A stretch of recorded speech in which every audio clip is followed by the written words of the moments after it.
menanggapi lagi nih atau bertanya tentang isu ini gitu. Silakan. Oh iya, silakan. Selamat petang teman-teman. Aku mau tanya juga sama Mbak Jaka. Di dalam regulasi hukum yang sebegininya ada saran nggak sih langkah konkret apa karena sebagai perempuan yang sering menjadi korban, mungkin laki-laki juga untuk teman-teman yang apa ya tidak syarat ya mereka mendapatkan pelatihan ini kan karena masa cowok juga aja baper gitu ya. Ya, padahal kan kita nggak tahu juga mereka dapat tekanan dari lingkungan gitu. Ada langkah nggak saran gitu ketimbang kita apa ya misal nih jelek-jeleknya gitu kan, maksudnya kita udah melihat hari ini meskipun nanti sudah disahkan apa ya benar gitu akan dilaksanakan dengan sesuai harapan kita kan masih juga gitu kan, buruk-buruknya gitu sarannya apa nih biar kita bisa menghadapi keadaan yang seperti ini.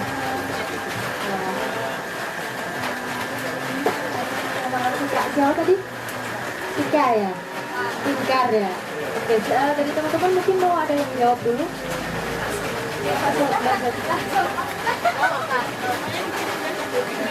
Ya, oke, makasih. Ya, ini pertanyaan penting saya kira ya. Itu juga di address atau ini menjadi perhatian lah oleh berbagai pihak. Bagaimana dengan peran laki-laki dalam hal ini? Laki-laki kan juga menjadi korban ya dari adanya penyimpangan gender atau dari pembakuan peran gender.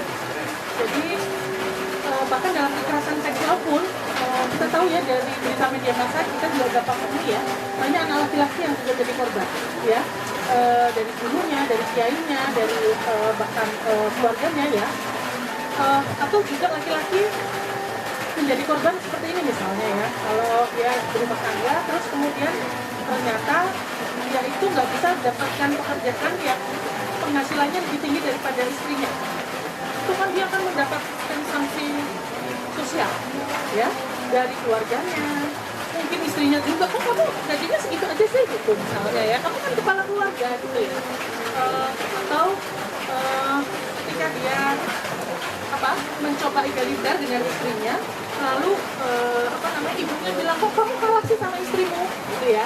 Nah itu dia juga jadi korban sebetulnya dari pembakuan gender yang semacam itu. Jadi seolah-olah laki-laki itu harus memenuhi peran gender yang seperti ini dan perempuan harus seperti ini. Kalau enggak itu katakanlah berdosa. Misalnya kalau dulu saya tuh ya misalnya kalau bapaknya anak-anak itu memandikan anak-anak ketika masih bayi itu adanya saya ya. Itu maka ibu saya itu yang marah. Oh kamu membiarkan suamimu mandiin anak gitu ya. Itu kayak hal yang aneh gitu ya gitu. Atau laki-laki nyapu rumah gitu ya. Banci tuh kalah sama istrinya gitu ya. Dan seterusnya. Nah itu juga menunjukkan bahwa pembakuan gender dalam masyarakat itu tidak hanya menjadikan perempuan sebagai korban, tapi laki-laki itu menjadi korban. Nah, karena itu kita tuh sedang mendorong. Jadi kami itu sekarang punya jaringan yang disebut Warning Indonesia. Sekalian promosi ya, tapi ini masih bayi banget gitu ya. Jadi kami sedang menginisiasi adanya reedukasi, terutama dalam hal seksualitas dan gender. Di mana maskulinitas itu harus kita redefinisikan lagi, ya kita maknai kembali.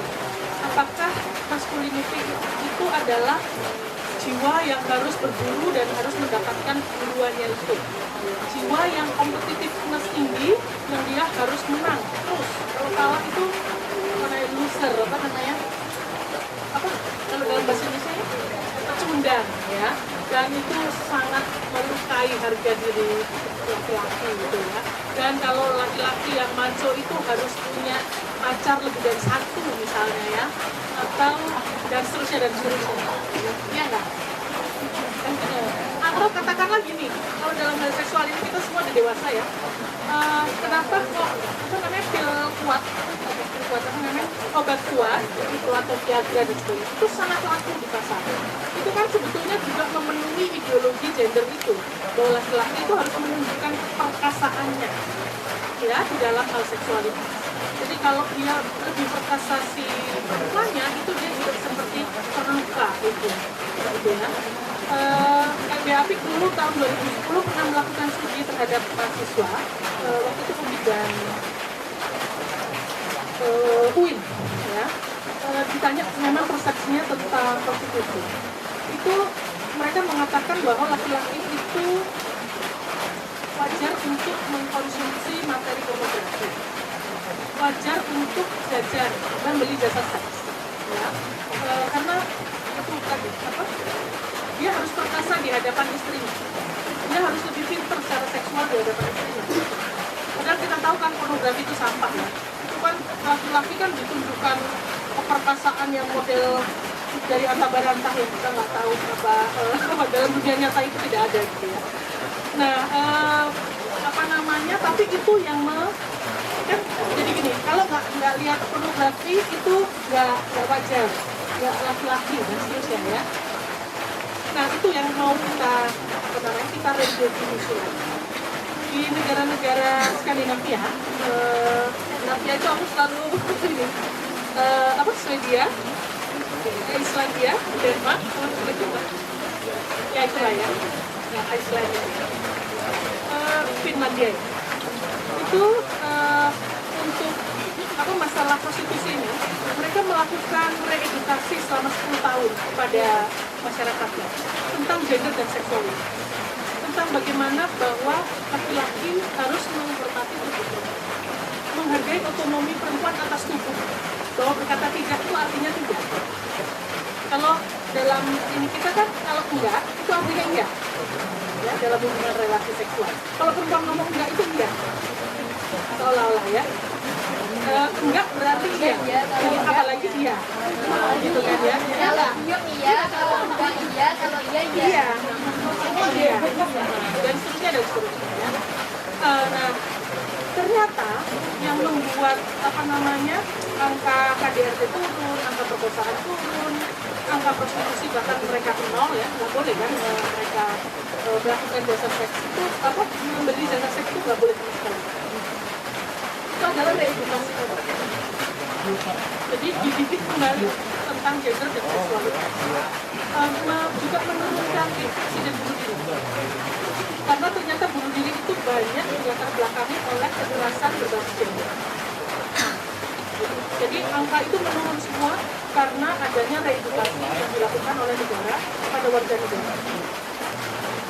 Jadi ini karena anak-anak muda ya yang kira-kira nanti bukan kira-kira emang yang memegang apa namanya nilai-nilai ke depan, yang nilai ini akan berubah kemana bentuknya kan di tangan kalian-kalian. Nah, apa namanya kesempatan ini harus diraih. Tapi saya kira saya lihat di media massa tuh perkembangannya cukup bagus gitu ya, antara cowok sama cewek itu mulai inilah apa namanya wacananya tentang kesetaraan gender itu sangat berkembang, apa sangat maju ya, sangat progresif saya kira itu. Jadi ini kesempatan untuk mengajak kita membangun lagi definisi dari masculinity dan femininity, karena femininity juga bermasalah karena femininity seolah-olah nerimo apalagi tuh cewek tuh kalem, lemah lembut dan sebagainya, kalau ngomong nggak boleh keras dan seterusnya ya. Jadi dua-duanya harus diredefinisi. Berarti tinggi banget sih, sangat krusial banget ya sekarang untuk meredefinisi masculinity dan femininity yang kayaknya belum banyak orang membicarakan ya. Mungkin kalau di media sosial memang udah banyak, tapi mungkin kalau orang-orang di pedesaan atau yang uneducated itu belum terlalu membicarakan itu gitu. Mungkin nggak dengar ada tanggapan? Gitu. Langkah konkret Apa konfliknya? Kita di reedukasi. Nah reedukasi itu bisa berbagai level ya. Tadi misalnya memasukkan dalam kurikulum apa namanya Undi belum memasukkan dalam kurikulum itu di UNER itu udah belasan tahun yang lalu, mohon maaf walaupun kemajuannya juga aja, tapi udah masuk. Harus masuk dalam kurikulum, baik itu pendidikan tinggi maupun pendidikan menengah, bahkan pendidikan PAUD itu ya, pendidikan tinggi ya. Jadi di semua level harus ada materi ini gitu ya. Jadi kompur di kalau banget gitu ya. Saya kira itu jadi masuk di dalam semua jenjang pendidikan baik formal maupun informal. Jadi media massa ya semua deh lembaga-lembaga kebudayaan kesehatan kita menjadikan itu sebagai materi pengajian. Oke. Mau berbagi sedikit sih soal edukasi gender di kampus ya. Jadi kan kalau di sastra itu ada kritik sastra feminis nih. Jadi kayaknya dosennya sendiri aja itu ini cerita dikit aja ya. Dosen saya perempuan tapi dia juga ini seksis. Jadi waktu itu pernah beliau itu di depan kelas itu bilang ke saya, Mbak, besok kalau jadi istri yang hormat deh sama laki-laki itu ada di depan kelas. Ini dalam kelas kritik sastra feminis, tapi beliau mengatakan seperti itu. Jadi ya saya mulai dari edukasi ke dosen-dosen itu sama guru-guru. Teman saya itu secara vulgar menekankan karena seksis itu tempatnya bukan di sini, bukan di vagina. Artinya bukan tidak semua perempuan itu tidak seksis. Banyak perempuan yang seksis. Jadi seksis itu letaknya di sini. Jadi di pikiran.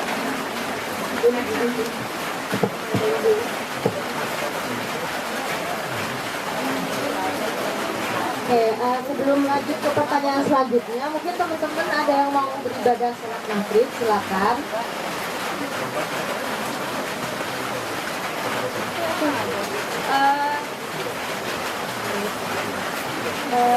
Penutup kata-kata terakhir buat teman-teman. Ada lagi?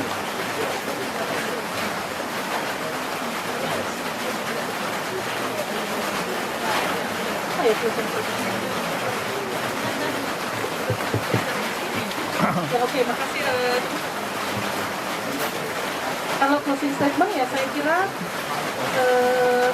apa ya, perkembangan yang terjadi tadi saya ngobrol sedikit sama Marta, apa yang terjadi di kampus-kampus di Semarang. Saya dulu orang Surabaya ya. Saya kira cukup bagus ya, cukup baik dan ini menjanjikan kedepannya akan wacana tentang kesetaraan gender dan pemenuhan hak perempuan itu lebih baik gitu ya. Jadi peran dari anak muda memang sangat menentukan dalam hal ini.